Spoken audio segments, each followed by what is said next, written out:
आज छान अशा रात्री तळल्या होत्या मी तांदळाच्या पापड्या, शेंगदाणे तळले होते त्याला मीठ, चटणी असं लावलं होतं. गणेशला खायचं होतं आज तांदळाच्या पापड्या, शेंगदाणे तळलेले आणि इकडं चालू झालं माझं तळायचं चुलीवर. हे बघा लाईट गेली होती तरी तो काय ऐकेना, मला तळूनच दे बोलला. मग चला म्हटलं तळूयात. आत्या, मामा फोडताय शेंगा, भुईमूग पेरायचा आम्हाला राहिलेल्या रानात आणि मग त्यांनी छान अशा शेंगा फोडून दिल्या आणि मी त्याला शेंगदाणे तळून दिले आणि छान अशा माझ्या बघा मी गेल्या वर्षी बनवल्या त्या तांदळाच्या पापड्या. तर कशा वाटल्या ते पण सांगा.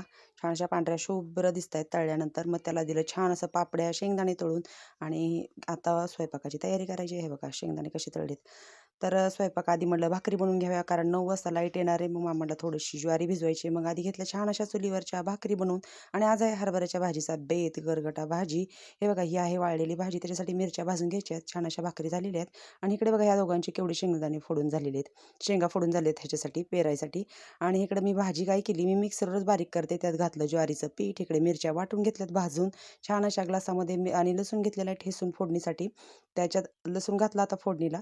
पापड्या तळलेल्याच कढईमध्ये मी थोडंसं तेल घातलं आणि त्याच्यातच फोडणी घालणार आहे भाजीला.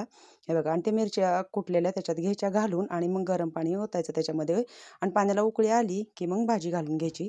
तोपर्यंत भाजीला इकडे पीठ घ्यायचं मिक्स करून, शेंगदाण्याचं कूट जरा थोडंसं मोठं त्याच्यातच हे टाकायचं. हे बघा आता पाणी घेतलं मी घालून आणि तोपर्यंत पाण्याला उकळी येते तोपर्यंत घेते शेंगदाणे बारीक करून अशी छानपैकी. थोडे शेंगदाणे आहे ना मोठेच ठेवायचे आणि त्या भाजीतच हे शेंगदाणे मिक्स करायचे.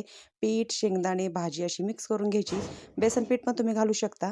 तर हे बघा छान मी असं भाजी मिक्स करून घेतलेली. आता ही भाजी पूर्ण उकळत्या पाण्यात घेणार आहे घालून आणि मग घ्यायची छान अशी हरभऱ्याची भाजी हटून. तर हे बघा भाजी छान अशी उकळलेली आहे चुलीवर आरावर. मी हळद घालत नाही या भाजीमध्ये. आमच्याकडे बोलतात की हळद नाही घालत हरभऱ्याच्या भाजीत. हे बघा कलर केवढा छान असा हिरवा आला. कशी वाटली भाजी?